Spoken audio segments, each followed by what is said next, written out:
Hello guys, welcome to Mahi Lohendra channel.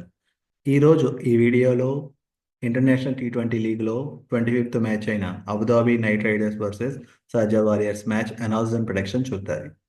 ఇక ఫస్ట్గా చూసుకుంటే అబుదాబి నైట్ రైడర్స్ టీం అయితే చాలా స్ట్రాంగ్గా ఉందని చెప్పుకోవచ్చు. సో అటు బ్యాటింగ్, ఇటు బౌలింగ్ అండ్ ఆల్రౌండర్స్తో చాలా స్ట్రాంగ్గా ఉంది.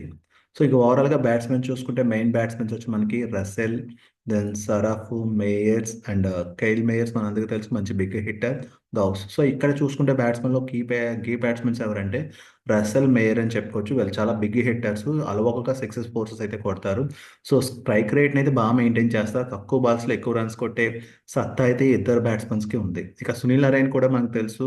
సో ఐపీఎల్లో ఓపెనర్గా వచ్చి చాలా బాగా బ్యాటింగ్ అయితే చేశాడు. సో తక్కువ బాల్లో ఎక్కువ రన్స్ అయితే కొట్టారు. ఇక బౌలింగ్ విషయానికి వస్తే హోల్డర్, నరైన్, డేవిడ్ విల్లే, అశ్లంక. సో ఈ బౌలర్స్ చాలా స్ట్రాంగ్ బౌలర్స్. ఇందులో కీ బౌలర్స్ వచ్చి మనకి నరైన్ మనందరికీ తెలుసు. స్పిన్ బౌలర్స్తో తను వేసిన 4 ఓవర్లో కూడా చాలా పొదుపుగా అయితే బౌలింగ్ వేస్తాడు. సో వికెట్స్ కూడా తీస్తాడు. సో బ్యాట్స్మెన్ మైండ్స్లో ఏముంటుందంటే, సో ఇతని బౌలింగ్ వదిలేసి నెక్స్ట్ బౌలింగ్లో మనం కొట్టాలి అనే ఊహ అయితే బ్యాట్స్మెన్ మైండ్లో అయితే కలెక్ట్ చేసే సత్తా అయితే సునీల్ నారాయణకు ఉంది. ఇంకా హోల్డర్ కూడా మనందరికీ తెలుసు, పేస్ బౌలింగ్ బాగా వేస్తాడు. సో ఇక్కడ నెక్స్ట్ చూసుకుంటే Sharjah Warriors. So Sharjah Warriors యొక్క టీం కూడా చాలా స్ట్రాంగ్గా ఉంది, అటు బ్యాట్స్మెన్, బౌలర్స్ అండ్ ఆల్రౌండర్స్తో. సో ఇక బ్యాటింగ్ విషయానికి వస్తే, సో మెయిన్ బ్యాట్స్మెన్స్ వచ్చి మనందరికీ తెలుసు, Charles, Cadmore, Fernando, Mustafa Wells, ఇందులో సీఫర్డ్. సీఫర్డ్ మంచి బ్యాట్స్మెన్. సో తక్కువ బాల్ ఎక్కువ కొడతాడు. ఫెర్నాండో మనందరికీ తెలుసు.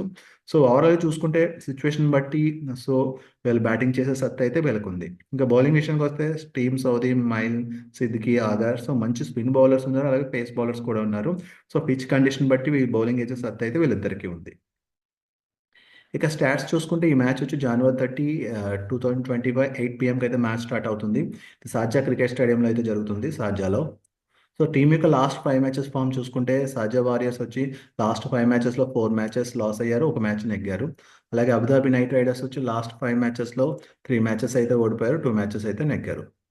ఇక హెడ్ టు హెడ్ చూసుకుంటే లాస్ట్ 10 మ్యాచెస్లో షార్జా వారియర్స్ 2 మ్యాచెస్ నెగ్గితే అబుదాబి నైట్ రైడర్స్ వచ్చి 3 మ్యాచెస్ నెగ్గారు. సో ఇక్కడ చూసుకుంటే అబుదాబి నైట్ రైడర్స్ కొంచెం ఆధిపత్యంలో ఉన్నారని చెప్పుకోవచ్చు. ఇక నెక్స్ట్ పాయింట్స్ టేబుల్ చూసుకుంటే అబుదాబి నైట్ రైడర్స్ వచ్చి 7 మ్యాచెస్లో 6 పాయింట్స్తో ఉన్నారు. అలాగే షార్జా వారియర్స్ వచ్చి 7 మ్యాచెస్లో 4 పాయింట్స్తో ఉన్నారు. ఇక టీమ్ కంపారిజన్ చూసుకుంటే లాస్ట్ 10 మ్యాచెస్లో షార్జా వారియర్స్ వచ్చి లాస్ట్ 10 మ్యాచెస్లో 40% విన్ అయ్యారంటే 4 మ్యాచెస్ నెగ్గారు. 144 average score, 202 highest score, lowest score 91. ఇక అబుదాబి నైట్ రైడర్స్ వచ్చి లాస్ట్ 10 మ్యాచెస్లో 30% విన్ అయ్యారని 3 మ్యాచెస్ విన్ అయ్యారు. Average score 154, highest score 203 and lowest score 94. ఇక ఈ పిచ్ యొక్క వెదర్ రిపోర్ట్ చూసుకుంటే 77% హ్యూమిడిటీ అంటున్నారు, నో ప్రాబ్లం. అలాగే 0% రైన్ ఛాన్సెస్ అంటున్నారు కాబట్టి సో రైన్ అయితే మ్యాచ్కి ఎటువంటి ఎఫెక్ట్ ఉండదు. సో మనందరం మ్యాచ్ని ఫుల్గా ఎంజాయ్ చేయొచ్చు అనమాట.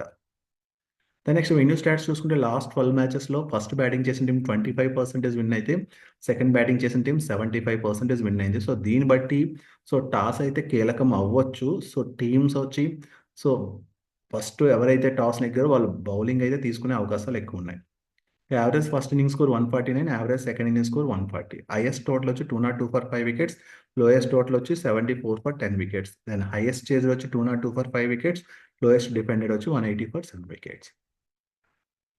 ఇంకా పేస్ వర్సెస్ స్పిన్ చూసుకుంటే కనుక ఈ పేస్ బౌలర్స్కి, స్పిన్ బౌలర్స్కి ఈ పిచ్ అయితే అనుకూలంగా ఉందని చెప్పొచ్చు.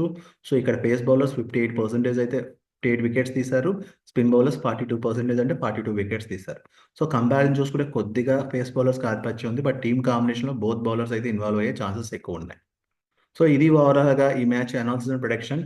సో ఈ match analysis and prediction base చేసుకొని ఈ 2 టీమ్స్‌లో ఎవరు నెగ్గేది అనేది సో మా టెలిగ్రామ్ ఛానెల్‌లో అయితే పోస్ట్ చేయడం జరుగుతుంది. సో మా టెలిగ్రామ్ ఛానెల్ లింక్ డిస్క్రిప్షన్‌లో అయితే ఇచ్చాము. సో ఒకసారి ఆ డిస్క్రిప్షన్‌లోకి వెళ్ళి ఆ లింక్‌ని క్లిక్ చేసి మా ఛానెల్‌లో ఇప్పుడే జాయిన్ అవ్వండి. Thank you.